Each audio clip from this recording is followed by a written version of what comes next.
सबसे पहले तो एक जो मिथ है कि जूस नहीं पीना है। किसी भी फ्रूट का जूस नहीं पीना है। पीना है तो नारियल पानी पीजिए। पानी पीने से आप हाइड्रेट रहते हो और आपकी बॉडी ठीक रहती है। कितना पानी पिए लेकिन? सर्दियों में मैंने काफ़ी पेशेंट्स में देखा है कि सर्दियों में मैम प्यास नहीं लगती। अरे आप सांस लेना थोड़ी ना छोड़ देते हो। पर्सनली एज अ न्यूट्रिशनिस्ट मैं वीगन के लिए कभी अलाउ नहीं करती हूँ। ठीक है। इनफैक्ट फ्रूट्स भी फिर 4 बजे के बाद अवॉइड करें। होममेड प्रोटीन सप्लीमेंट क्या बना सकते हैं हम लोग? बिल्कुल बना सकते हैं। कैसे? सत्तू। अच्छा।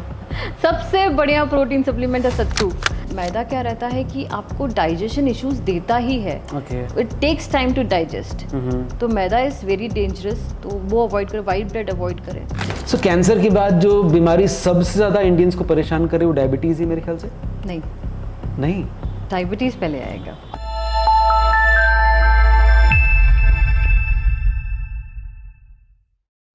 ऐसा कहते हैं आप अगर अच्छा खाते हैं तो आपका लाइफ जो है वो अच्छा हो सकता है, आप ज़्यादा जी सकते हैं। लेकिन आज की तारीख में जो आप चीज़ खा रहे हैं वो कितनी सही और कितनी गलत है ये जानना भी बहुत ज़्यादा ज़रूरी है। आज की हमारी गेस्ट ने ये सारी बात हमारे साथ शेयर कर दी कि कौन सी चीज़ कब खाएं, कितनी खाएं और क्यों न खाएं। तो अगर आप भी लाइफ में छोटी मोटी प्रॉब्लम से जूझ रहे हैं या लाइफस्टाइल को और बेहतर करना चाहते हैं, लंबा जीना चाहते हैं, हेल्दी लाइफस्टाइल चाहते हैं, तो इस सारे सवालों के जवाब आपको आज यहाँ पर मिलने वाले हैं। हमारी आज की गेस्ट हैं doctor Swati Sharma, who is a nutritionist, और हमारे सारे सवालों के जवाब देने के लिए आज तैयार हैं। सबसे पहले स्वागत है आपका द नवनीत शो पर। नमस्ते Navneet, thank you so much for inviting. Thank you very much for coming here. Thank you. क्योंकि ऐसे बहुत सारी चीज़ें हैं जो पैंडेमिक के बाद चेंज हो गई।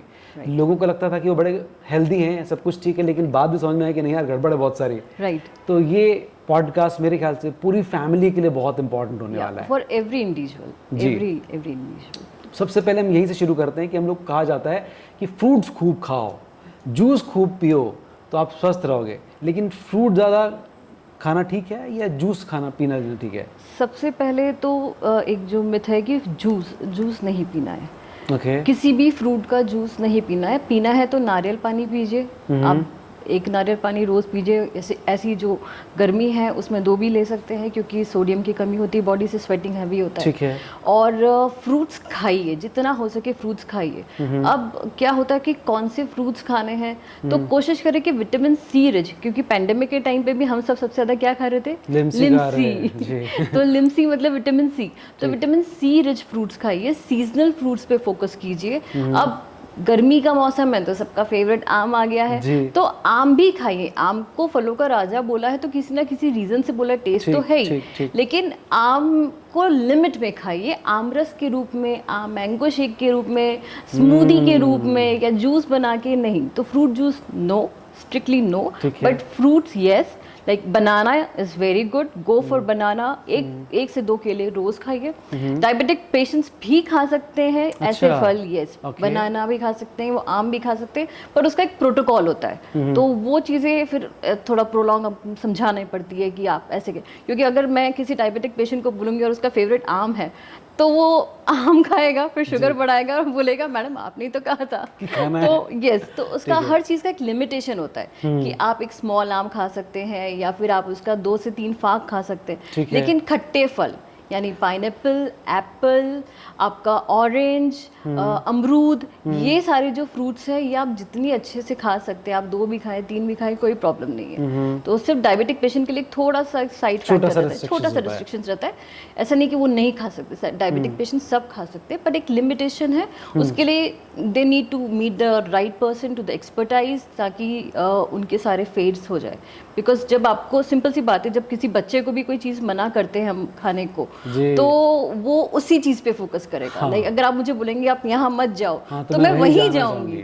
तो क्रेविंग सबको होती है, it's a human nature, so it's very obvious. But कितना खाना है ताकि डायबिटीज मैनेज रहे। तो फ्रूट्स खाइए, बट फ्रूट जूस नो। नारियल पानी, स्मूदीज इज नॉट लाइक, मैं पर्सनली स्मूदीज में जब वो दूध और कॉम्बिनेशन आता है तो उससे थोड़ा अगेंस्ट हूँ, बिकॉज स्मूदीज एक तरह का मील रिप्लेसमेंट हो जाता है। तो आप हेल्दी स्मूदी बनाइए, जैसे ओट्स मिल्क के साथ। अब oats milk it is not a scientific thing, but आप जैसे बना रहे हैं तो ये कोशिश करें कि आपकी कोई मील स्किप ना हो। आपका ब्रेकफास्ट लंच डिनर होना चाहिए, वो तो होना ही है, होना ही है। ठीक है। अब आप उसको वे प्रोटीन के साथ बना लीजिए, ठीक है, बट ये कि बहुत सारे फ्रूट्स डाल दिए और उसमें दूध भी डाल दिया तो उसमें नट्स भी डाल दिए तो it will replace your meal. तो इट्स बेटर कि आप अपना स्मूदी का एक टाइम रखें ताकि उसमें प्रोटीन भी जाए, प्रॉपर वे डाल लिया, दूध की जगह ओट मिल्क ले लिया, आलमंड सोया मिल्क कुछ भी ले सकते हैं। कूल। तो ये सारी चीज़ ध्यान में रखनी है। यस। एक चीज़ जो हमेशा लोग कहते हैं कि खूब पानी पियो, पानी पीने से आप हाइड्रेट रहते हो और आपकी बॉडी ठीक रहती है। कितना पानी पिए? लेकिन basically there are two things in पानी पीना बहुत ज़रूरी है क्योंकि हमारा जो शरीर है इसमें जो बेसिक फ्लूइड है वो है ब्लड। ठीक है। ब्लड एक ऐसी चीज है जो फ्रॉम हेड टू टो जा रहा है और सर्कुलेट कर रहा है, सर्कुलेट कर रहा ठीक है है। और उसकी कंसिस्टेंसी लिक्विड है, तो उसके लिए हमें फ्लूइड चाहिए। और पानी डिटॉक्स करता है बॉडी को बहुत, क्योंकि किडनी का जो किडनी का काम है फिल्ट्रेशन का, तो वो डिटॉक्स भी करता है। हमारे अंदर बहुत सारे टॉक्सिन्स बन रहे हैं, हम जो अंडशंट खाते हैं उसको भी रिलीज करता है। तो एक नॉर्मल इंसान के लिए 2 से 2.5 लीटर पानी। और गर्मी है तो 2.5 से 3 लीटर आप समझ लीजिए। और जिनको किडनी स्टोन्स हैं वो स्पेशली 5 लीटर का टारगेट लेके चले कि मुझे 5 लीटर, क्योंकि सर्दियों में मैंने काफ़ी पेशेंट्स में देखा है कि सर्दियों में मैम प्यास नहीं लगती। अरे आप सांस लेना थोड़ी ना छोड़ देते हो तो आप पानी क्यों भूल जाते हो? पानी आपका सबसे पहला तत्व है जिससे आप जी रहे हो सांस के बाद। तो पानी पीते रहना चाहिए ताकि जिनको स्टोन्स नहीं है वो अपना 2 से 2.5 लीटर का एक टारगेट बनाए, 8 से 10 ग्लास, लेकिन ग्लास से कोई काउंट नहीं करता। अपनी एक बॉटल फिक्स कर लीजिए, अपना टाइम फिक्स कर लीजिए कि मुझे लेना है, लेकिन never skip your water intake. And kidney stones वाले 5 लीटर्स का टारगेट बना के चले, अदरवाइज फिर बनेगा स्टोन, फिर ऑपरेशन कराओ। और kidney stone is nowadays very normal, very normal. Every second person is facing, every second person it's not, और वो भी बीमारी नहीं है। वो हमारी गलती यानी लाइफस्टाइल इश्यूज की वजह से। अगर पानी पिएंगे तो ये नहीं होगा। सोडा ना पिए। कुछ लोग बोलते हैं कि हम सोडा पी रहे हैं या हम जूस पी रहे हैं, हम तो बियर पी लेते हैं, हम बियर पी लेते हैं। तो ये सब चीजें पानी का काम नहीं, पानी का काम पानी करेगा। तो पानी पीजिए और अच्छे से पीजिए और अपने आप को हाइड्रेट रखें। जब आप हाइड्रेट करेंगे you will glow from inside, आपका डाइजेस्टिव सिस्टम अच्छा रहेगा, आपका आयंस, आपके सारे लेवल्स मैनेजेबल रहेंगे। यस, अब अगर फॉर एग्जांपल मैं एक नॉर्मल इंसान हूँ, मुझे किडनी स्टोन नहीं है, पर मैं 2.5 लीटर 3 लीटर से ज़्यादा पानी पीती हूँ, तो उसका साइड इफेक्ट ये है कि जो मेरे इलेक्ट्रोलाइट्स हैं वो डाइल्यूट होकर रिलीज हो जाएंगे। ओके, तो ज़्यादा पानी पीना भी ज़्यादा पानी पीना भी ऑर्गन्स के लिए खतरनाक होता है, क्योंकि ऑर्गन्स में पानी भरने लगता है, वो फिर आपको फिर वो फटीक होना, फिर आपको उसके दूसरे इलेक्ट्रोलाइट्स इंबैलेंस चालू हो जाएगा। तो वो भी तो अधिकता लिमिट बहुत इंपॉर्टेंट है। यस, ना किसी की न्यूनता होनी चाहिए ना किसी की अधिकता। तो लेवल में हमेशा अपने एक्सपर्टाइज को मिलके उनसे बात करके और चीज़ों को बैलेंस करना सीखें। ग्रेट। कई सारे एक्सपर्ट्स ये बड़ी कॉमनली कहते हैं कि वीगन हो जाइए, दूध मत पीजिए, जबकि हम बचपन से दूध पी रहे हैं। जब भी कोई बीमार पड़ता है तो उसको दवाई जो दी जाती है वो भी दूध के साथ दी जाती है। तो ये अचानक से दूध हमारे हिंदुस्तान में इतना खतरनाक कैसे हो गया? दूध खतरनाक नहीं हुआ है एक्चुअली। जैसे हमारा देश तो ऑलरेडी दूध प्रधान यानी कि कृष्ण का देश है, और जहाँ दूध, मक्खन, दही, घी इन सब का कल्चर है। हमारे बड़े लोग, दादा दादी, मेरे पिताजी, मैंने भी अपने बचपन में माता पिता को देखा है, और अब खुद भी I am found of milk and milk products. And तो बेसिकली दूध खतरनाक क्यों हुआ है? क्योंकि अब पॉपुलेशन बढ़ी है। पहले एक पॉपुलेशन कंट्रोल होता था, जैसे गांव में अगर 10 या 50 गाय है तो पॉपुलेशन उस हिसाब से होती थी कि सबको प्रॉपर दूध मिलता था, ये सब उतना हिसाब से करते थे। अब क्या है, प्रोडक्शन हाई है और जो मतलब लोगों की रिक्वायरमेंट हाई हो गई है और प्रोडक्शन लो हो गया है। अब जिस तरह से दूध बनने का प्रोसेस होता है, एक natural process, there is a hormone called oxytocin, तो ये अब इंजेक्ट करके गायों को डेयरी में और आर्टिफिशियल वे में उनसे वो दूध निकला जाता है। और जब बच्चा पैदा होता है तो बहुत ज़्यादा बुरी तरह से ट्रीट करके बच्चे को हटा देते हैं, वो दूध हम पी रहे हैं। और मतलब this is all is business now days. तो बेसिकली दूध बुरा नहीं हुआ है, दूध में एड ऑन जो हार्मोन्स हुआ है या लोगों के जो आजकल तरीके बदल गए हैं वहाँ गलती हो रही है। तो आर्टिफिशियली वे वाला दूध अवॉइड करें। आप कोशिश ये करें, अब हर कोई तो गाय भैंस या बकरी नहीं रख सकता, तो कोशिश ये करें कि जहाँ से आपको लगता है कि ये ऑथेंटिक है, डेयरी है ये इनका अच्छा सामान है या दूध की मलाई अच्छी पड़ रही है, हाँ, ज़्यादा उससे आप पता हाँ, लगा उससे आप सकते हैं एस्टिमेट लगा सकते हैं कि ये दूध अच्छा है। बाकी दूध बुरा नहीं है। आप दूध, पनीर, दही, दही तो इसको अमृत कहते हैं। जी। और घी जो आजकल लड़कियों में है, घी खाओ, रोज 1 से 2 चम्मच घी खाओ, भले तेल मत खाओ, घी खाओ। 2 चम्मच खा सकते हैं रोज? यस, 2 चम्मच घी खाइए। अच्छा। 2 चम्मच, 2 बड़े वाले चम्मच नहीं। पर 2 चम्मच भी बहुत ज्यादा नहीं होता है? नहीं, okay. 2 teaspoon, okay. Not on paratha.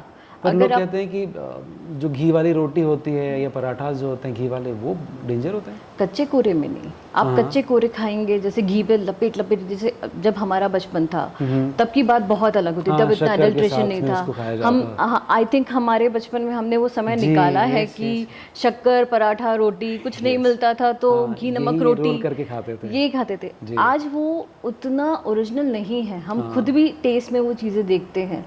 तो अगर घर में बनाया है तो वेल एंड गुड, आप बच्चों को दीजिए, क्योंकि आने वाली जनरेशन वैसी बहुत चीज़ों से लैग कर रही है। सप्लीमेंट्स पे जी रहे हैं, हम भी सप्लीमेंट्स पे जी रहे हैं, तो हम उनको अभी से सिखा रहे हैं सप्लीमेंट्स। लाइक फॉर एग्जांपल, जो बच्चा पैदा हो रहा है उसको डे 1 से फॉर्मूला मिल्क में डाल दिया जाता है इंस्टेड ऑफ मदर्स मिल्क। क्यों? माँ को दूध नहीं बन रहा। कोशिश करो, दूध कैसे नहीं बनता, दूध बनेगा, आप अपने वे से ट्राई करें। पर लाइफस्टाइल की वजह से बहुत सारी प्रॉब्लम है, सो avoid these type of artificial things. आप अपने बच्चे को दीजिए, अच्छे से अच्छा खिलाइए जो आप कर सकते हैं। रेस्ट तो सब भगवान के हाथ में या फिर ह्यूमैनिटी के हाथ में है। तो रिड्यूस रीयूज साइकिल करके वैसे हम इसको आप फोकस कीजिए। तो दूध बिल्कुल बुरा नहीं है, दूध लीजिए, वन शुड हैव। और रोज हल्दी वाला दूध जरूर लें। हल्दी वाला दूध मतलब there is a difference in that. हल्दी वाला दूध क्या होता है, आजकल के गर्म दूध में हल्दी मिला ली पी गए, नहीं। स्किम मिल्क होना चाहिए, मलाई निकला हुआ। आप दूध में हल्दी डालिए, थोड़ी काली मिर्च और थोड़ा सा सिनेमन पाउडर यानी दालचीनी का पाउडर। तो काली मिर्च और टर्मरिक का जो एब्जॉर्प्शन लेवल होता है वो हार्ट, ब्रेन, स्टमक सबके लिए बहुत अच्छा रहता है। प्लस इम्यूनिटी, हल्दी तो ऑल इम्यूनिटी के लिए बहुत अच्छी रहती है। हम सब ने कोविड में कुछ ज़्यादा ही हल्दी ले ली जी। और सिनेमन जो है, दालचीनी, इट्स अ वंडर स्पाइस। तो वो डायबिटीज़ कंट्रोल करने में भी बहुत हेल्पफुल रहती है। सो हल्दी वाला दूध रोज़ अपने बच्चों से शुरू कीजिए, बड़ों तक को दीजिए। दूध के साथ आजकल जो एलिमेंट्स मिलते हैं मार्केट में हेल्थ प्रोडक्ट्स के नाम पे, समझ रही, मैं नाम नहीं लूँगा उनका, वो उसको अगर रिप्लेस करना हो कैसे कर सकते हैं? घर में नट पाउडर बनाइए, ठीक है, अच्छे से सारे नट्स, जैसे हमारी दादी नानी सब करती थी, मैं भी करती हूँ अपने घर में। फॉर एग्जांपल मखाना, सीड्स, सारे सीड्स ले लीजिए, नॉन सॉल्टेड, सब कुछ नॉन सॉल्टेड, नॉन सॉल्टेड, ठीक है। आप घी में उसको रोस्ट कीजिए, बादाम, काजू और अंजीर, सारी चीज़ों को अच्छे से रोस्ट कीजिए, थोड़ा सा स्वीटनिंग भी आएगी, और उसका नट पाउडर बनाइए। मखाना रिच इन कैल्शियम, आजकल सभी जानते हैं, जिसको भूख लगती है एज अ स्नैक मखाना शुरू हो जाता है। तो नट पाउडर बनाइए, हर 10-10 दिन के हिसाब से बनाइए, ओवर में मत बनाइए, एंड देन उसको आप उसमें मिला के पीजिए। हम खसखस है, खसखस इज वंडर। तो आप खसखस, मखाना, बादाम, अखरोट, काजू, इनका सीड्स, जितनी सीड्स, बस सब नॉन सॉल्टेड, इन सबको आप मिलाइए, अच्छे से रोस्ट कीजिए। आप उसका लड्डू में खाना चाहते हैं, लड्डू में खाइए, आप उसको पाउडर मिला के मिल्क में खाइए, एंड इट्स वेरी गुड। तो ऑल इज हियर। ग्रेट। अच्छा, वीगन होने के लिए आजकल बड़ी मुहिम चल रही है। जिस तरह की आपने ऑलरेडी बात करी कि वैसे ही प्रोडक्शन बहुत ज़्यादा करना पड़ रहा है क्योंकि लोगों की डिमांड उस तरह से ज़्यादा है, लेकिन फिर भी लोग वीगन लाइफ को सपोर्ट करते हैं। आप इसको किस तरह से देखते हैं? पर्सनली एज अ न्यूट्रिशनिस्ट मैं वीगन के लिए कभी अलाउ नहीं करती हूँ। वीगन एक वेस्टर्न कल्चर है, बिकॉज वहाँ पे प्रोडक्शन ऑफ मिल्क नहीं है। मैंने जो पहले भी कहा था कि हमारा देश कृष्ण का देश है, दूध दही तो यहाँ पे हुए है ही। तो वीगन में क्या रहता है कि आपको you will switch your milk products with oats milk और आलमंड मिल्क, जो पर्सनली हर किसी की पॉकेट फ्रेंडली नहीं होता है, या सोया मिल्क। अब सोया मिल्क आप किसी थायराइड के पेशेंट को दो तो वो उसके लिए हम वैसे ही सोया अवॉइड करते हैं। बॉयज़ को भी सोयाबीन ज़्यादा दिया नहीं जाता है because of some hormonal issues and all. But आप कोशिश है, क्योंकि उससे न्यूट्रिशनल डिफिशिएंसी बहुत ज़्यादा हाई रहती है।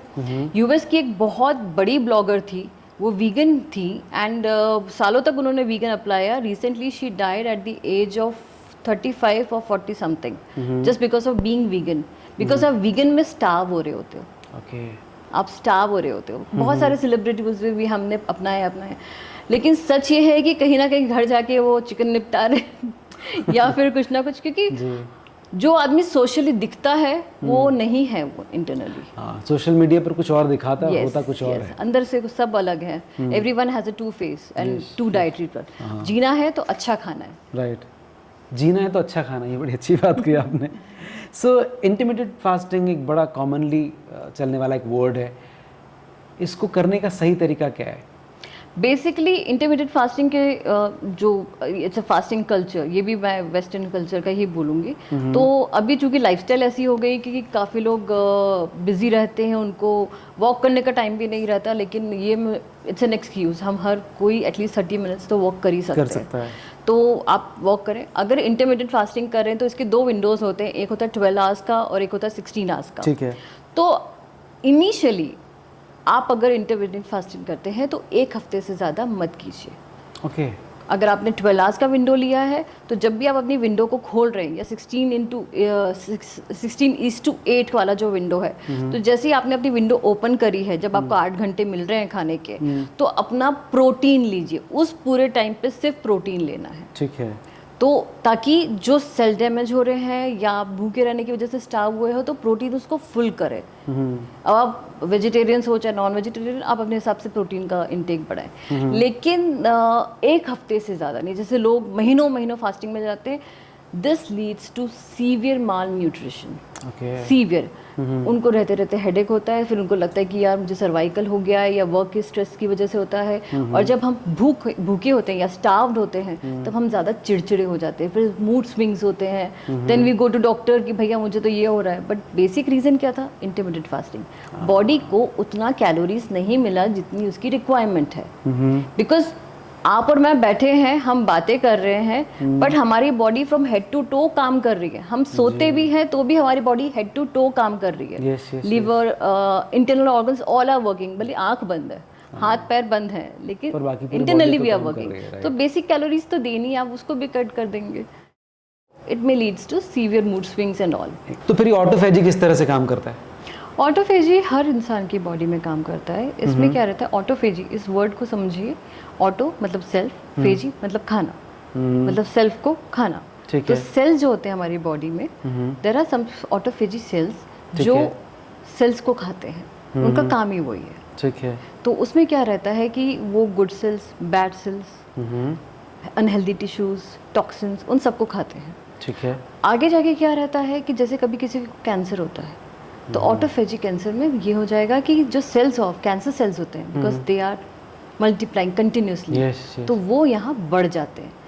तो यहाँ पे as an autophagy cancer cell काम करने लगते हैं। तो फिर वो गुड सेल्स यानी white blood cells, red blood cells, अच्छे टिश्यूज सबको खाने लगते हैं। तो ऑटोफेजी बेसिकली सेल्स को खाना हो जाता है। खुद को ही खुद से खाना, खुद को ही खुद से खाना। पर्पस ही है ताकि टॉक्सिन्स रिलीज हो, या फिर मेटाबॉलिज्म के लिए जो भी रहता है उसके हिसाब से। It's a big big thing. तो हम इसको एकदम शॉर्ट में अगर बोले तो सेल को खा रहा है। ठीक है। अच्छा, सूर्य को भी बहुत सेंटर में रख के आजकल बहुत सारे लोग काम कर रहे हैं, बहुत सारे मेडिटेशन और बहुत सारी योग की क्रियाएं भी इसके साथ चल रही हैं। ये सर्कैडियन रिदम जो है उसका फूड से क्या रिलेशन है? बहुत बड़ा कनेक्शन है। अगर मैं थोड़ा कुछ सालों पीछे जाऊं, सर्कैडियन रिदम, पहले उसको एक्सप्लेन करती हूँ। सर्कैडियन रिदम मतलब बायोलॉजिकल क्लॉक। ओके लाइक, और सूर्य क्यों? क्योंकि Surya is the power of energy. हम अगर हिंदू वे में जाएं तो हम सूर्य को जल क्यों चढ़ाते हैं? क्योंकि हमें उनकी एनर्जी चाहिए, and he is full of energy.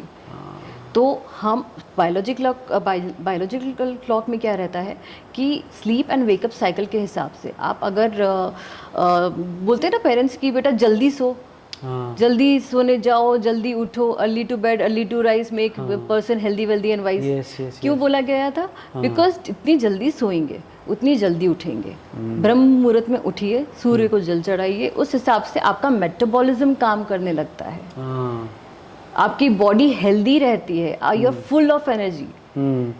तो अगर हम उल्टे पे जा रहे हैं, अब क्या हो रहा है? उल्टा होता है। हम रात भर काम कर रहे हैं और दिन भर सो सोते रहे हैं, हैं। तो सूर्य की एनर्जी यानी कि विटामिन डी सबसे मेन चीज, आप Yes. उसको यूज नहीं कर रहे।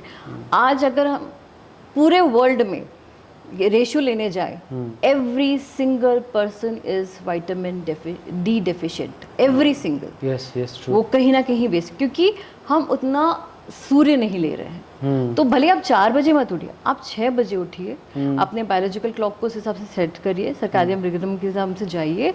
आप देखेंगे कि आपका जो लंच टाइम है, जो आप ब्रेकफास्ट कभी 10 बजे कर रहे हैं या कभी 12 बजे कर रहे हैं या कभी स्किप भी कर रहे हैं, आपको एग्जैक्ट 8 बजे भूख लगने लगेगी, क्योंकि आपका फूड और सन की एनर्जी मैच हो रही है। हाँ and you will feel more positive, ठीक। You will feel less unhealthy, ना कहीं दर्द फील होगा, बिकॉज आपके अंदर एनर्जीज ही एनर्जीज है। तो सर्कैडियन आपके बायोलॉजिकल क्लॉक के साथ, आपके फूड के साथ कनेक्टेड है। ओके। तो इसलिए जो आज का कल्चर है कि रात में काम कर रहे हैं, ठीक है, पैसा कमाना है, सभी पैसा कमाना है, ज़रूरी भी है। तो कोशिश ये करें कि आप अपने बायोलॉजिकल क्लॉक में सन की एनर्जी जितसे जितना ले सकें। अपना विटामिन डी ज़रूर लीजिए। कितने बच्चे से बोलते हैं नहीं ज़्यादा धूप में नहीं जाना चाहिए, बिकॉज ऑफ स्किन कैंसर हो जाता है, अल्ट्रा वायलेट रेज होता है। तो आप स्किन केयर अप्लाई कीजिए, अपना सन प्रोटेक्शन लगाइए, लेकिन सुबह की जो 6 बजे से, अभी जैसे गर्मी आ गई है तो 6 बजे से लेके 8 बजे तक की जो धूप है वो परफेक्ट है, उसको लीजिए। उसके बाद आप 12 बजे थोड़ी ना जाएंगे धूप लेने, आप टैन हो जाएंगे। तो और सरकार खाना भी उसी के अकॉर्डिंग, खाना भी उसी के हिसाब से। आप लंच, आप जैसे फॉर ब्रेकफास्ट, आप ब्रेकफास्ट में कुछ भी खा लें, इट विल गेट डाइजेस्टेड, आपको एसिडिटी नहीं होगी। आज सबसे ज़्यादा कॉमन चीज़ है हाइपर एसिडिटी। आप 10 साल पीछे भी जाइए, फॉर 2010 में भी जाइए, तो मुझे याद है बहुत कम पेशेंट होते थे जिनको पेंटोसिड दिया जाता था। आज पेंटोसिड हर घर पे मिल रही है। मैं किसी दवाई या उसके अगेंस्ट नहीं हूँ, ठीक है, रिक्वायरमेंट अब ऐसी होगी, हमारा लाइफस्टाइल इतना बुरा हो गया है, लेकिन एक ज़माना था जिसमें हम पुदीन हरा से काम चला लेते थे। सही कहा। तो अब हम वो सब चीज़ें भूल गए, बिकॉज हमारा सर्कैडियन रिदम, हमारा बायोलॉजिकल क्लॉक डिस्टर्ब है। हम रात भर स्क्रीन पे रहते हैं, तो हमारा हेड वर्क करता रहता है, तो सोने में डिस्टर्बेंस आता है, तो वो पूरा क्लॉक डिस्टर्बेंस है। कोशिश करें 10 बजे तक सो जाएं, अपनी लाइफस्टाइल को इम्प्रूव करें, and you will find result. आपको कोई डॉक्टर के पास नहीं जाना पड़ेगा, your doctor is your sun. तो ये है sun energy. Great great great. अच्छा, मीठा खाने की क्रेविंग कई बार होती है। बिल्कुल होती है। तो मीठा अगर फिर भी अवॉइड करना है तो किस टाइम पर खाएं से अवॉइड किया जा सकता है कि इस टाइम पर खाएंगे तो जल्दी डाइजेस्ट होगी और बहुत हार्म ना करेगी? तो कोई टाइम है? सुबह, जो मैंने कहा सर्कैडियन के हिसाब से, रिदम के हिसाब से रहता है कि आप सुबह जो भी खाएं, आप सुबह खाएं। ठीक है। ठीक है, फॉर एग्जाम्पल आपको बहुत ज़्यादा जैसे रसमलाई खाने का मन कर रहा है, तो आप उसको अपने ब्रेकफास्ट या लंच पे खा लीजिए। ठीक है। ठीक है, लेकिन 4 बजे के बाद, जैसे सनसेट हो रहा है, उसके बाद आप मीठा, एक्सेसिव हाई कैलोरीज, ये सब चीज़ें अवॉइड करिए। ठीक है। इनफैक्ट फ्रूट्स भी फिर 4 बजे के बाद अवॉइड करिए। जैसे आप केला खाना चाह रहे हैं, आप बिल्कुल ब्रेकफास्ट में खाइए, आप अपने स्नैक टाइम पे केला खाइए, आपको एनर्जी फील होगी। आप अपने प्री वर्कआउट्स में खाइए, तो आपको एनर्जी फील होगी। राइट। और मीठे में भी कोशिश ये करें, क्योंकि अब तो लाइफस्टाइल ऐसी है एडल्ट्रेशन की वजह से, नहीं तो हमारी जो देसी मिठाइयाँ थी, जैसे पिन्नी, हलवा, ड्राई फ्रूट्स का हलवा, ये सब, तो वो एक ज़माना था जिसमें एक्चुअली ताकत था। और अब हम इतना कैलोरीज मैं नहीं खा सकती, लेकिन हम वहाँ जाके सोडा पी लेंगे, या सैटरडे नाइट में हम अल्कोहल या कॉकटेल बना के उसके साथ कुछ भी अनशन खा रहे हैं। जी जी जी जी। तो कोशिश, मैं बार बार हर पेशेंट को भी यही बोलती हूँ, कोशिश ये करें कि अपनी देसी चीज़ों से स्टिक ऑन रहे, लेकिन उसका टाइमिंग्स ध्यान रखिए, वो इम्पोर्टेंट है। यस, जैसे जैसे नाइट होगी हमारी बॉडी, हमारा मेटाबॉलिज्म स्लो होता जाता है, वो डल पे आ जाता है, क्योंकि हम थकने लगते हैं। और फिर बॉडी को रेस्ट पोजीशन में जाना है। आपने खाना खाया और आप सो गए, तो फिर आपकी शुगर बढ़नी है, या फिर आपका सर्कैडियन रिदम डिस्टर्ब होकर आएगा। आप सुबह फिर एसिडिटी के साथ उठेंगे, फिर आप हेडेक के साथ उठेंगे, तो फिर वहाँ से आपका दूसरा दिन डिस्टर्ब है।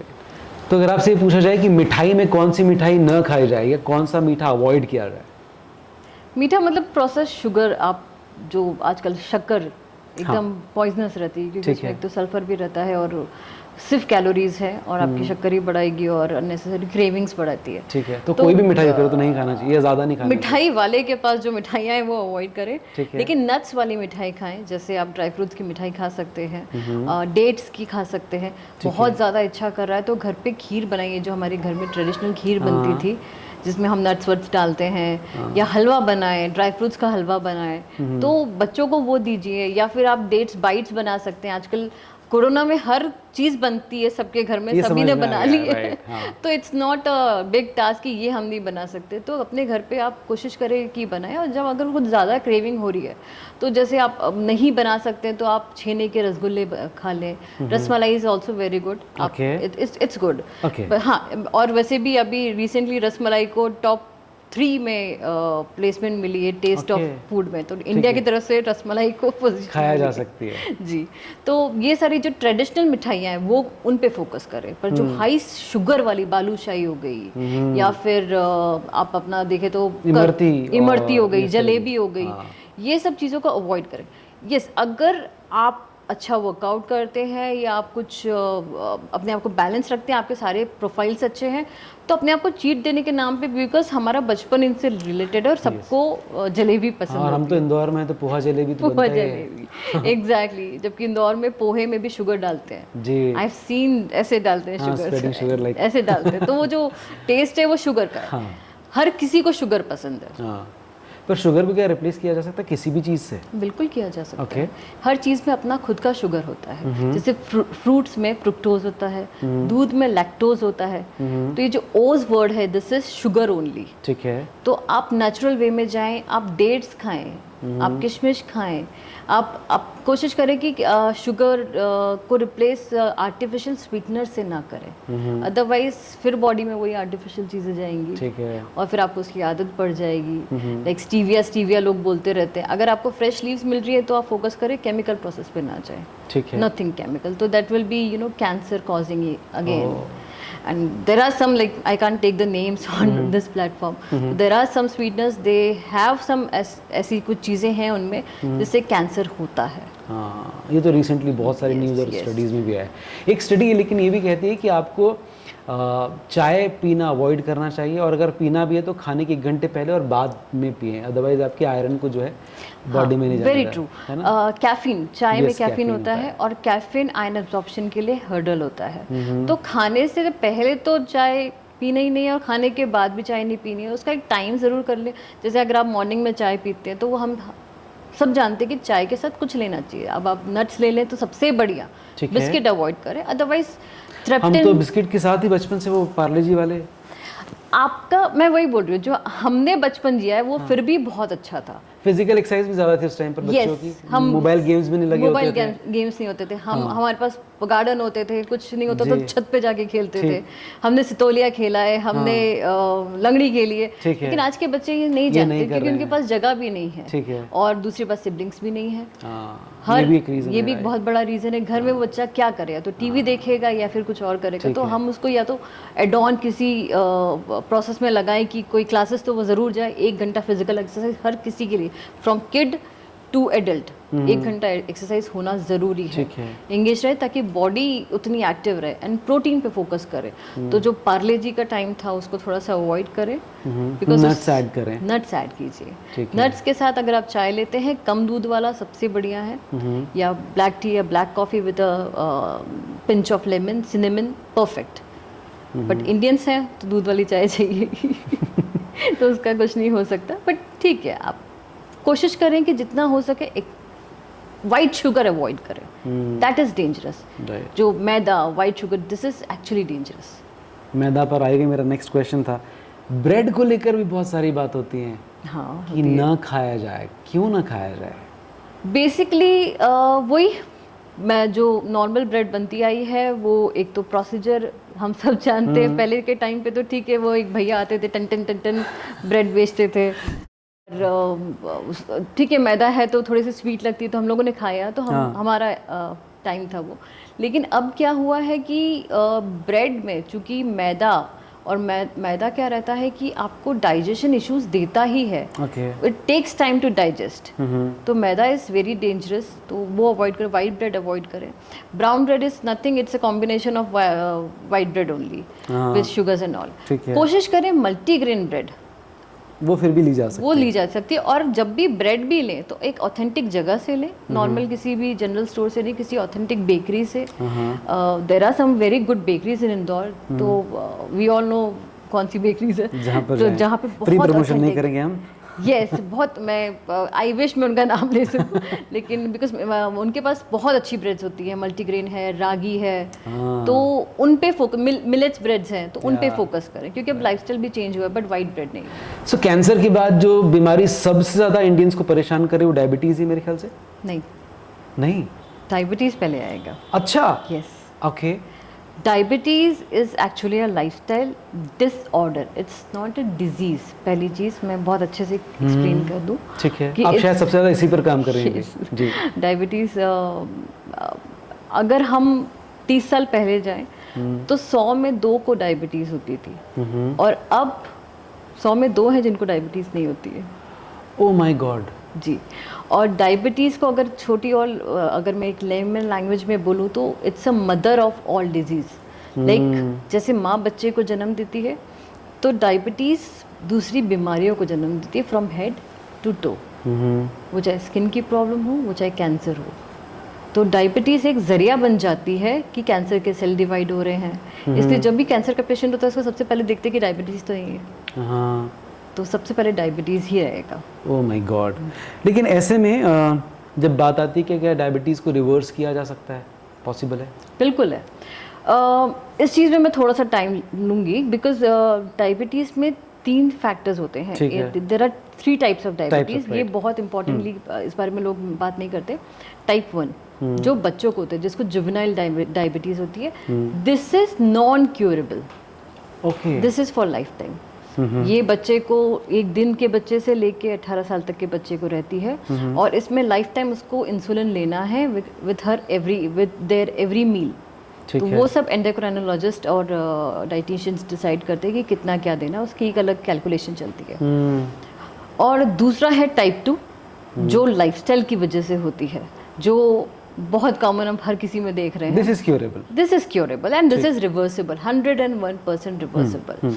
इसके बस 5 फैक्टर्स को अगर हम ध्यान देते हैं कि लाइफस्टाइल अच्छी रख लें, स्ट्रेस को हटा दें, नींद पूरी लें, लॉन्ग गैप्स ना करें खाने में। फॉर एग्जाम्पल, हम सब इतने व्यस्त हैं कि किसी ने सुबह का नाश्ता किया, आप सीधे रात को घर जाके खाना खाएंगे। कितना लंबा फास्टिंग हो गया, बहुत लंबा।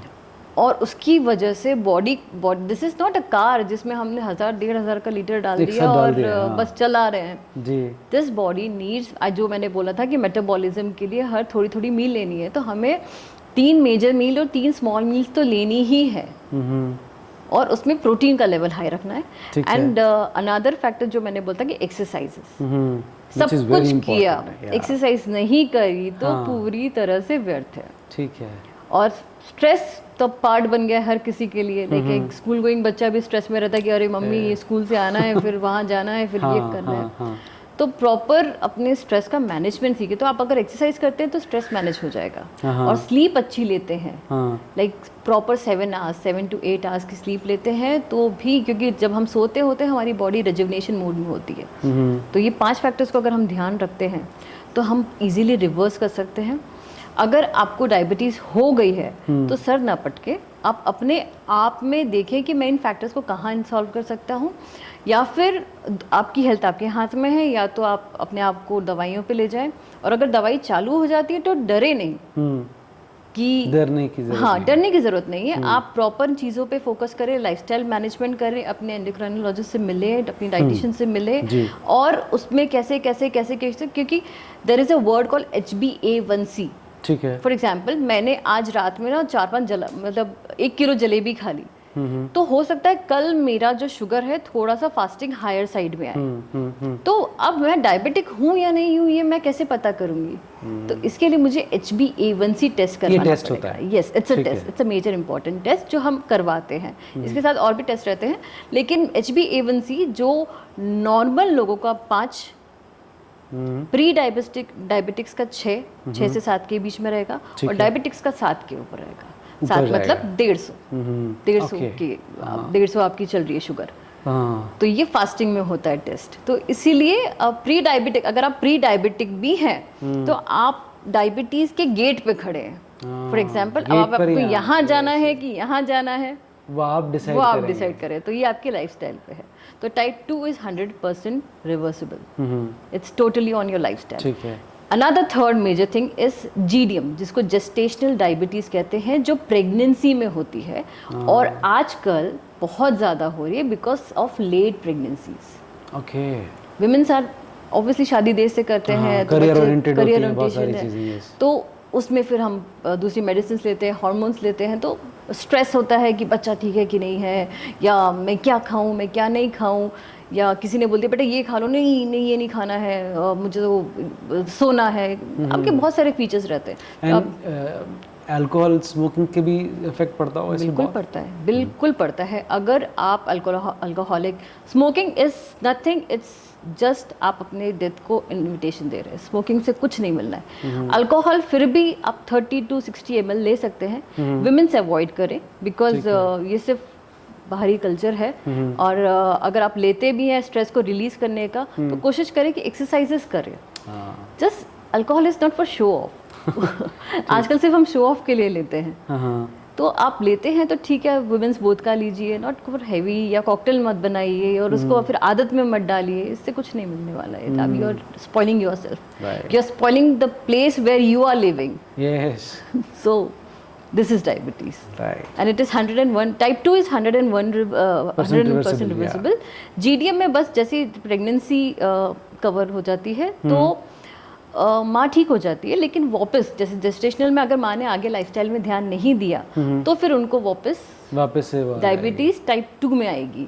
ओके, फिर वापस उसके लिए मेहनत करनी फिर पड़ेगी, मेहनत तब करें। जाके वो इसलिए reverse फिर होगा। अपने स्ट्रेस का मैनेजमेंट, अपने वर्कआउट्स का मैनेजमेंट, अपने वो मैनेजमेंट सारा पे बहुत करना ध्यान पड़ेगा। रखें। राइट। और एक और चीज़ है, अगर किसी भी बच्चे या किसी भी बड़े इंसान के गले में आपको काली धाराएं दिखती हैं, ये होता है obesity related diet, insulin resistance की वजह से काली धाराएं तो ये एक सिम्टम दिखता है आपको? सिम्टम दिखता Okay. है। जैसे जो मोटे लोग होते हैं उनको आप जरूर देखेंगे कि या हाँ, मोटा कोई बच्चा, lines हाँ, होती है या तो हमको black लगता है कि गर्दन। मैल जमा है, घीस दो। वो मैल नहीं होता है, वो बेसिकली इंसुलिन रेसिस्टेंस का एक साइन होता है। इंसुलिन रेसिस्टेंस मतलब ग्लूकोज ज़्यादा बन रहा है, इंसुलिन कम बन रहा है। इंसुलिन ही वो चीज़ है जो ग्लूकोज को कंट्रोल करता है और Right. डायबिटीज़ मैनेज करता है।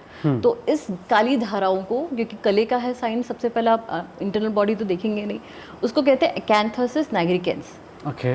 तो ये बहुत बड़ा साइन है डायबिटीज़ की, समझते हैं। और ये बच्चों में ज़्यादा देखा जाता है, जो चाइल्ड ओबेसिटी, जो पिज़्ज़ा, बर्गर, दाल चावल नहीं छोड़ के बाकी सारी चीज़ें खा रहे हैं। तो इस पे भी, ये भी रिवर्सिबल है, वही मैनेजमेंट लाइफस्टाइल। राइट। आजकल नींद न आना भी एक बहुत बड़ी प्रॉब्लम हो गई, क्यों है ये? नींद ना आना मतलब insomnia, again lifestyle, screen time, हाँ। लैक ऑफ एक्सरसाइजेस, अच्छा। more and more stress, competition, yes. and no good protein. Protein का भी रिलेशन है सीधे? Yes, because आप अच्छा खाएंगे, मैं बार बार वो भी बोलती हूँ, अच्छा खाएंगे, नॉट सिर्फ प्रोटीन, आप अच्छा खाएंगे, आप हेल्दी फील करेंगे तो आपकी बॉडी हेल्दी रहेगी, तो आपको नींद भी अच्छी आएगी। बट जो मैंने कहा स्क्रीन टाइम, ये सबसे इम्पोर्टेंट है। सबसे ज़्यादा इम्पॉर्टेंट है।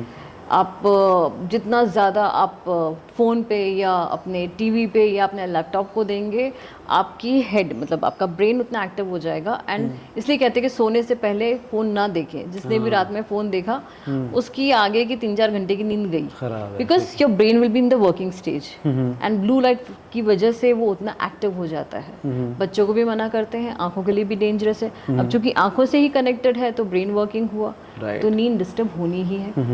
कंपटीशन जो आजकल हर किसी को है कि आज अरे मेरे पास अगर वो उसके पास है, मेरे पास नहीं वाली हाँ, बात। इसकी साड़ी मेरी साड़ी से सफेद कैसे? तो ये तो शुरू से ही होता है, लेकिन उस चीज़ के पीछे ना भागे। आपको मैं बार बार बोलती हूँ कि अगर भागना है तो खुद के लिए भागे। सब कुछ मिलता है जीवन में अगर हम हेल्दी हैं। कोविड के बाद एक बहुत बड़ा लेसन हम सबको मिला है कि अगर हम जिंदा हैं तो सब कुछ हासिल किया जा सकता है। मरे हुए इंसान को क्या मिलता है? तो वही कंपटीशन आ गया अगेन, फिर लैक ऑफ गुड न्यूट्रिशन, तो सप्लीमेंट्स पे अगर आप पूरी तरह से जा रहे हैं कि मैं तो वे प्रोटीन नहीं से बना, करूंगा। दाल चावल नहीं खाना मुझे, मैं तो वे प्रोटीन ही खाऊंगा और उसके बाद जिम जाऊंगा, ये बहुत डेंजर है। ये डेंजर है क्योंकि एडल्ट्रेशन सब जगह है। आपको 100% वे अगर मिल भी रहा है तो फिर आप सोचोगे कि आप वो 10,000 का डब्बा खरीदना कैसे, तो मुझे मेरी सैलरी में इतना इंक्रीमेंट चाहिए। हाँ, वो भी एक टारगेट बन गया फिर अब कि मुझे वो खरीदना वो है। तो ये सब चीज़ें आपकी नींद को हिंडर करती है और आपकी बॉडी साइन देती है। अगर आपको नींद नहीं आ रही है मतलब you are suffering with something, फिर वही आप घूम फिर के आता है स्ट्रेस।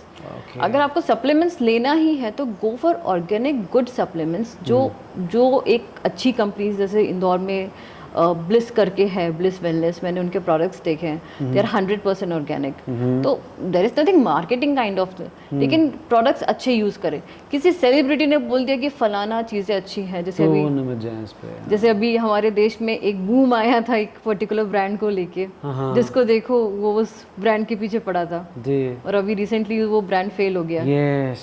तो प्लीज़ आप अपने फूड लेबल्स को देखें, अपने सप्लीमेंट्स को पढ़ें कि आप क्या खा रहे हैं। और घर के खाने से बेहतर कुछ नहीं है, वही आपका स्ट्रेस भी रिलीज़ करेगा। अगर आपको स्ट्रेस होता है तो आप सोने की कोशिश करें, सोने में प्रॉब्लम आती है तो अश्वगंधा एक बहुत अच्छी चीज़ है जो हम सालों पहले भी लेते थे। और अश्वगंधा का अपने किसी भी न्यूट्रिएंट स्पेशलिस्ट से मिल के तब अश्वगंधा शुरू करें क्योंकि वो नींद के लिए बहुत अच्छा रहता है। एंड योग मेडिटेशन, ये करने से नींद भी आएगी। ठीक है। अच्छा, ऐसा कहते हैं कि फैट ह्यूमन बॉडी के लिए बहुत ज़रूरी है, लेकिन यही फैट कहीं मोटा भी तो नहीं करता है इंसान को? There are two fats, good fat and bad fat. ठीक है। Yes, good fat जैसे उसने बोला ही है कि वो फैट जो हमारी आर्टरीज, जैसे हमारी आर्टरीज है उसमें लुब्रिकेशन का काम करते हैं। और बैड फैट मतलब जो हम बाहर से तला गला या देर से खा रहे हैं, जो खाने में खा रहे हैं, ट्राइग्लिसराइड की बात कर रहे हैं। Yes, triglyceride is little different. LDL is bad cholesterol. Okay. Low density cholesterol. ठीक है। तो और high density cholesterol is good cholesterol. तो यही LDL और HDL वाला डिफरेंस रहता है। तो फैट इज़ गुड, जैसे घी में आप घर का बना हुआ घी खा रहे हैं, उसका कंजप्शन कर रहे हैं, इट्स गुड। लेकिन वहीं जैसे अनअवेयर जैसे किसी ने बोल दिया गूगल में कि यार ऑलिव ऑयल में सब्जी बनाओ, olive oil is not for Indian cooking. अच्छा, Yes, ये तो बहुत कॉमनली आजकल कहा जा रहा है, गलत है? बहुत गलत है। तो कौन सा तेल खाएं फिर? सरसों का तेल। अच्छा, 12 महीने? देखिए, रीजन डिवाइड होता है। ठीक है। India is a combination country, तो according to your region, yes, according to your season. अब मैं सीजन के हिसाब से बोलूँगी। ठीक है। पर सरसों का तेल एक एक्सचेंज में ज़रूर रखें। ठीक है। तो जैसे आपके अगर कोई ऐसी सब्जी बनती है जिसमें आपको तेल का एसेंस नहीं आता तो उसमें आप सरसों का तेल लीजिए। जैसे बैंगन का भरता बन रहा है तो आप उसमें सरसों का तेल लीजिए। वो तब रीजन के हिसाब से डिसाइडेड था। ठीक है। लेकिन अब सबसे बेस्ट है कि आप सरसों के तेल को एक एक्सचेंज में ज़रूर रखें और हर महीने अपने तेल को बदलें। और घी का कंजप्शन ज़रूर करें, घी इज़ वेरी गुड, पर कच्चा कोरा घी नहीं, दाल के तड़के में लीजिए, घर का बना हुआ घी, not Dalda, nothing at all. और बाहर भी आप क्या खा रहे हैं, कितनी भी अच्छी रेस्टोरेंट में जा रहे हैं तो कोशिश ये करें कि आप वहाँ पे भी ऑयल, क्योंकि पनीर बनाएंगे तो वो जो तड़का होता है वो ऊपर तेल तैरता होता है, तो वो चीज़ों से थोड़ा बच के खाएं। ठीक है। So olive oil with salad works? Yes, okay. Olive oil is only meant for salad dressing. अगर आपसे पूछे सैलेड में कौन सी 5 चीज़ लेनी चाहिए? पेपर, आप ऑलिव ऑयल डालें, आप मस्टर्ड सॉस डाल सकते हैं। मस्टर्ड सॉस अगर आप ऑब्वियसली मस्टर्ड वैसे तो डाल नहीं सकते। Pink Himalayan salt and rest आप जीरा क्यूमिन जिसको हम करते हैं तो वो पेट को ठंडा रहेगा, ये ठीक रहता है। कूल। विटामिन डी की कमी आजकल हर इंसान को परेशान है। 10 में से शायद 9 लोग विटामिन डी की प्रॉब्लम से फेस करते हैं। कोई सुपर फूड है इसके लिए? सन ही है। हाँ जी, मैंने पहले भी कहा था कि सन की एनर्जी में ही सब कुछ है। ठीक है। तो सुपर फूड इज सन। आप सन ज़रूर आधा घंटा भले धूप में बैठिए मॉर्निंग में, अपना सन विटामिन डी लीजिए। एक पुराना आयुर्वेदिक तरीका भी है, काली कांच की बोतल होती है, उसमें आप पानी डालें, मतलब पानी भर लीजिए और बोतल को आप बंद कर दीजिए, कांच की बोतल होना चाहिए, और टिल 12 o'clock वो आपके छत पे रख दीजिए एंड देन हैव इट। सुबह 6 से 12 रात ऐसा बोल रहे हैं? हाँ, या रात को? सुबह मॉर्निंग में वो सन। Okay. ये एक तरीका होता है, ये एक आयुर्वेदिक पुराना तरीका होता है। नेचुरोपैथी सेंटर्स में यस, इट वर्क्स। और जब कुछ काम नहीं करेगा तो सप्लीमेंट्स। फिर सप्लीमेंट्स हैं। सप्लीमेंट्स हैं, फिर आप नॉनवेज भी ले सकते हैं अगर जो लोग If you नहीं can खाते have हैं। it. यस, फ्रॉम अब वही है कि नॉनवेज में अदरवाइज जैसे पपाया में भी विटामिन डी होता है? नो, नहीं? No fruits has vitamin D, no fruit, no vegetable has vitamin D. तो सन के अलावा कोई ऑप्शन नहीं बचता आपके सन पास? है, आपको नॉनवेज सोर्सेस मिल जाएंगे विटामिन एंड B12 के लिए। नट्स एंड सीड्स आप ले सकते हैं, हाँ। बट उसमें भी विटामिन डी नहीं है। अब sun, only sun is the major super food of vitamin D. ठीक एंड है। अदरवाइज जो मैंने आपको एक तरीका बताया वो कि उसके बॉटल ऊपर में कर करके सकते हैं। उसको कंजप्शन कीजिए। ठीक है। And rest is vitamin D supplements. Great. There is also like, आप वो फिर ओमेगा के लिए आता है, फिश ऑयल सप्लीमेंट्स। Yes, लेकिन yes, yeah. जो मेरे जैसे वेजिटेरियंस हैं या वो भी अवॉइड करते हैं उसको। मैं तो हाँ। बिल्कुल भी नहीं, Yes, बट मैं इन चीज़ों पे ज़्यादा फोकस करती हूँ। दिन में कितने फ्रूट्स खाने चाहिए? कम से कम 2 से 3। ओके। जी हाँ, जिसमें एक सीजनल फ्रूट हो और एक आपका विटामिन सी रिच फ्रूट तो हो ही। पपाया और बनाना, ये आपकी डेली डाइट में ज़रूर होना चाहिए। Papaya and banana, because papaya is good for constipation. And हमारी जो लाइफस्टाइल है, हम या तो कैलोरीज कट करने के चक्कर में उतना फाइबर नहीं खाते, तो पपाया हैज़ गुड फाइबर, तो पपाया ज़रूर खाएं except pregnant women. And banana is a super fruit. लोग बस बनाना को लेके डरते हैं। सबसे एक्टिव, हाँ जी, सबसे एक्टिव जानवर कौन सा है? बंदर। हाँ। क्या खाता है? पपाया, सॉरी, बनाना। राइट। तो बनाना इज़ वेरी गुड, बच्चों को भी दीजिए। लेकिन चूंकि आजकल जो एडल्ट्रेशन है, तो कोशिश ये करें कि हल्का हरे रंग का पपाया घर पे लाएं, हल्का सा कच्चा पपाया लाएं। पपाया और बनाना दोनों हल्का कच्चा दोनों ही लाएं, कच्चा लाएं। दोनों ही कच्चा लाएं, और फिर उसको घर पे ही राइप होने दीजिए। अच्छा, ठीक है। पूरा पका हुआ मत लाइए, क्योंकि हो सकता है वो इंजेक्टेबल भी हो। Okay, right. Homemade protein supplement क्या बना सकते हैं हम लोग? बिल्कुल बना सकते हैं। कैसे? सत्तू। अच्छा। सबसे बढ़िया प्रोटीन सप्लीमेंट है सत्तू। जो लोग बिहार में रहते हैं, आपको पता है सत्तू को गरीबों का प्रोटीन कहते हैं। अच्छा। और बिहार, यूपी में जो लेबर है, अब हर वो सिर्फ उनका जो उतना कमाई नहीं, अब तो थैंक गॉड चीज़ें बदल गई हैं, पर उनका जो सप्लीमेंट ही होता था वो है लिट्टी चोखा। हाँ जी। खाना उनका लिट्टी चोखा है, कुछ नहीं मिलता है तो सत्तू घोला और पी लिया। ठेठ गर्मी में वो छाछ में सत्तू घोलते हैं और पी जाते हैं। हाँ। और वो इतना एनर्जी से भरा हुआ है, उसका कोई साइड इफेक्ट नहीं है, वो आपके पेट को ठंडा रखता है। तो सत्तू का कंजप्शन कीजिए, पर उसमें शक्कर नहीं मिलाएंगे तो उसको। सत्तू की शुगर की जगह गुड़ मिला लें या क्या? क्यों मिलाना है मीठा? सत्तू इस चना। अच्छा, ठीक है। आप उसमें चाहे तो सत्तू शेक बना सकते हैं, जैसे आप उसमें केला डाल सकते हैं। ओके। उसको छाछ के साथ बना लीजिए, वो बहुत अच्छा लगता है। आप उसमें डेट्स डाल सकते हैं, पर गुड़ और शक्कर अवॉइड कीजिए, और नमक भी अवॉइड कीजिए। अगर आपको लगता है तो पिंक सॉल्ट। ओके जी। कुछ क्वेश्चंस पूछूंगा, ये मिथ हैं या फैक्ट हैं, आपको मुझे फटाफट बताना है। Perfect। मील स्किप करने से हेल्थ को फायदे मिलते हैं? बिल्कुल भी नहीं, ये बहुत बड़ा मिथ है। मील स्किप करेंगे मतलब अब आप डायबिटीज़ को बुलावा देंगे, क्योंकि जैसे ही आपने नेक्स्ट मील लेंगे आप ज़्यादा खाएंगे। हाँ, आपने अगर ब्रेकफास्ट नहीं किया तो आप लंच तक ऐसे स्टार्व हो जाएंगे कि आपको अगर राजमा चावल मिले या फिर आपको टूट पड़ेंगे। ऊपर से अगर कोई ऐसी आपके मन की, जहाँ आप एक रोटी में अपना पेट भर सकेंगे, वहाँ आप 3 रोटी खाएंगे। And organic product is better than conventional? Yes, of course. Organic are, it's as the word said, कि organic मतलब no pesticides, no adulteration, nothing at all. तो organic में हम ये कर सकते हैं कि हर कोई अपने घर में किचन गार्डन ज़रूर बनाए। कुछ नहीं कर सकते तो धनिया उगा लो। शुरुआत तो करो। टमाटर, मिर्ची बहुत जल्दी उग जाता है जी। क्योंकि बाहर आप जाएंगे तो थोड़ा दूसरी सब्जियों के कंपैरेटिवली आपको महंगा पड़ेगा, लेकिन एटलीस्ट आपकी हेल्थ को तो महंगा नहीं पड़ेगा, because our health is our insurance. या जहाँ इट्स एवरीथिंग। तो अगर आपको जो 5 रुपए की भिंडी मिल रही है वो आपको अगर 10 रुपए की ऑर्गेनिक में मिलेगी तो वो ज़्यादा बेहतर है। एटलीस्ट वहाँ पे कलर तो नहीं है जैसे तरबूजों में आजकल कलर डाल दिया जा रहा है। तो yes, organic is far better. No pesticides. तो पेस्टिसाइड्स मतलब कैंसर, तो कैंसर हो गया, दूसरी प्रॉब्लम्स हो गई, गट इश्यूज हो गए, सेल डैमेज हो गए, तो एजिंग हो गई। And all smoothies and juices are healthy? Depends. As I said कि सत्तू का जो आप शेक बनाएंगे छाछ के साथ, वो बहुत हेल्दी रहता है। लेकिन आप बहुत सारे फ्रूट्स मिला के, दूध मिला के, शक्कर मिला के, आप दूसरी जैसे हम किसी शॉप पे जाते हैं या कैफ़े पे जाते हैं कि भैया वो बनाना स्मूदी बना दीजिए, तो वो ठीक नहीं है क्योंकि इसमें वो शक्कर ज़रूर डालते हैं। अगर आपने बनाना डाला है तो डोंट ऐड शुगर, आप उसके साथ डेट्स डालिए, इलायची डालिए टेस्ट के लिए। ओके। तो वो चीज़ आप अपने फ्लेवर्स खुद बनाइए, बट नॉट ऑल। जो हाई प्रोटीन वाले हैं उस पर फोकस करेंगे। एंड जूसेस तो बिल्कुल भी नहीं।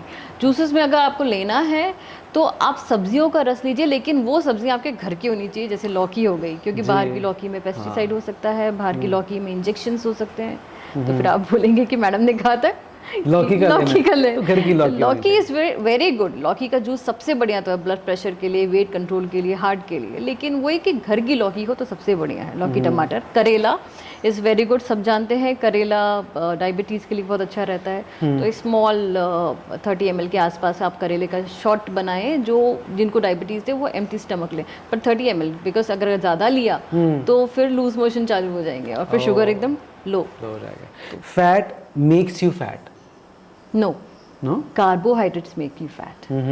Carbohydrates there are 2 types. Fat का काम क्या है कि आपने फैट लिया तो फैट हमें ज़रूरी है स्किन के लिए। राइट। जब हमारी स्किन फटती है ना तो उसके पीछे अंदर एक पीली पीली चीज़ लेयर होती है, तो वो फैट है। फैट शॉक एब्जॉर्बेंट का काम करते हैं। जैसे हम गिरेंगे तो हमें इतनी जोर से चोट नहीं, एक मोटा आदमी गिरता है तो उसको इतनी जोर से चोट नहीं लगती, या उसकी हड्डी पे इतनी जोर से, जो एक पतला होगा, because fat will help to absorb the shock. Next, fat से बॉडी में ग्लो रहता है। अब मैं ये नहीं बोल रही कि हर मोटा, लेकिन आप देखेंगे कि कुछ ऐसे हेल्दी लोग होते हैं जो उनकी स्किन अलग ही चमक रही होती है। तो फैट से आपको थोड़ा ग्लोइंग रहता है, बट इसका मतलब ये नहीं कि मोटे होना है, हेल्दी रहना है। पर carbohydrates, yes, there are 2 types of carbohydrates. There's this simple carbohydrates, as the word said, सीधा सीधा कार्बोहाइड्रेट्स, जो आप शक्कर, शहद, गुड़, वाइट राइस, इन सब में सिंपल कार्बोहाइड्रेट्स होते हैं जो जल्दी पच जाते हैं। ये आपको फैट नहीं करेंगे। और कॉम्प्लेक्स कार्बोहाइड्रेट्स यानी कि दाल, सब्जियां, सीरियल्स, मिलेट्स, ये सब चीज़ें कॉम्प्लेक्स में आती है जिनको पचने में टाइम लगता है। राइट। जैसे आपने स्प्राउट्स खाया, वो कॉम्प्लेक्स में आएगा, तो आपने वो खाया क्योंकि उसके साथ प्रोटीन भी है, तो it will take some time to digest. आपने चावल खाया 2 घंटे, 1 घंटे बाद ही बोलोगे अरे और भूख लग रही है। हाँ, राइट। तो that is the difference. Fat doesn't make you fat, but carbohydrates, that is simple carbohydrates will make you fat. Great. तो ये सारी चीज़ें, इतना सारा कुछ हम लोगों ने एक पॉडकास्ट में कवर करने की कोशिश की, लेकिन फिर भी मुझे ऐसा लगता है बहुत कुछ बाकी रह गया। अगर आपको ऐसा लगता है कि आपके कुछ क्वेश्चंस एंड क्वेरीज हैं, आप नीचे कमेंट बॉक्स में लिखिए, हम कोशिश करेंगे उसको आंसर करने की हमारे नेक्स्ट पॉडकास्ट में। थैंक यू वेरी मच हमारे साथ आज जुड़ने के लिए। Thank you so much, Navneet. It was nice, very nice. Thank you. It was really amazing. आगे सब्सक्राइब कीजिए, आगे फॉरवर्ड कीजिए, ताकि हम लोगों को और मेहनत करने का जज्बा लगातार मिलता रहे। Thank you very much.